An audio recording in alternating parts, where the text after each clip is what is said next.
Di ba si Pulo niya? Naglilinis. Ganyan sa simbahan.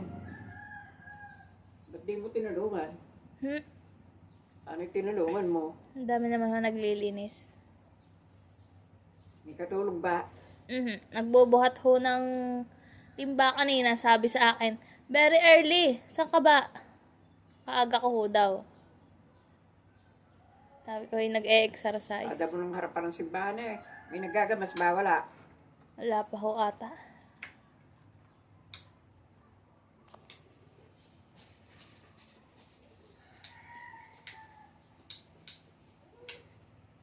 Ang mapapagkaabalahan nyo, yung tugtog uli.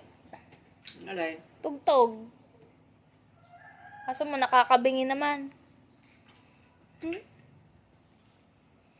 Hindi kayo makapanood ng Annalyn. Hindi na nga. Hindi na ako nakakapanood ng aking teleseryeng. Ba't ka may napangarap? Aning nga, hindi makapanood eh. Sa basketball, hindi makapanood. Yan. Wala nang libangan kundi yun. Wala na. Walang napapanood kahit ano. Mamaya, dadalahin ho namin ang TV pag papayag ang tatay. Ipagawa ulit. Ano ba problema? Ayaw mabuhay? Ayaw ka, wala signal lagi. Ayun katulad dati, walang signal.